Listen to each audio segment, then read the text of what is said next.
বাংলাদেশ শিল্পকলা একাডেমির মঞ্চে জীবন্ত হয়ে উঠল জুলাই গণঅভ্যুত্থানের রক্তঝরা স্মৃতি। মাদ্রাসা শিক্ষার্থীদের পরিবেশনায় জাতীয় নাট্যশালায় মঞ্চস্থ হলো ডকুড্রামা ৩৬ জুলাই। এতে তুলে ধরা হয়েছে জুলাই আন্দোলনের অগ্নিঝরা দিনগুলো। ২৪শে জুলাই আন্দোলনে কলেজ বিশ্ববিদ্যালয়ের শিক্ষার্থীদের সঙ্গে মাঠে ছিলেন মাদ্রাসার শিক্ষার্থীরাও।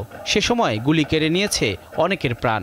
এবার মাদ্রাসার শিক্ষার্থীরা মঞ্চে তুলে আনলেন সেই উত্তাল দিনের ঘটনা প্রবাহ। সোমবার সন্ধ্যায় বাংলাদেশ শিল্পকলা একাডেমির জাতীয় নাট্যশালায় মঞ্চস্থ হয় ডকুড্রামা ৩৬ জুলাই। ২৫ মিনিটের এই নাটকে উঠে এসেছে কোটা আন্দোলনের গর্জন, রাজাকার তকমার অপমান, ইন্টারনেট বন্ধের অন্ধকার, শেখ হাসিনার পলায়ন এবং শহীদদের রক্তে লেখা প্রতিবাদের ইতিহাস। অনেক কঠিন ছিল, তোরা অনেকদিন যাবত যেহেতু প্র্যাকটিস করতেছি, আলহামদুলিল্লাহ হয়েছে, যেহেতু আপনারা দেখছেন।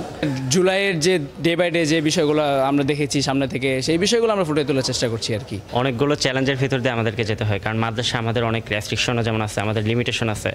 তামিরুল মিল্লাত কামিল মাদ্রাসার ২০ জন তরুণ শিল্পীকে নিয়ে নাটকটি মঞ্চে পরিবেশন করে তুরাগ শিল্পী গোষ্ঠী। নাটকটি রচনা ও নির্দেশনা দিয়েছেন আব্দুল্লাহ খান। তামিরুল মিল্লাত কামিল মাদ্রাসায় এককভাবে ৫ জন শহীদ আছে, যারা জুলাই অভ্যুত্থানে শহীদ হয়েছে এবং প্রায় সহস্রাধিক এখানে আহত রয়েছে।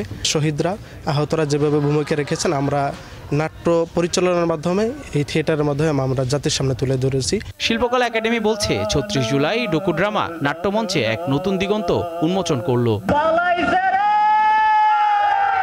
জহিরুল মোহসান, দীপ্ত সংবাদ, ঢাকা।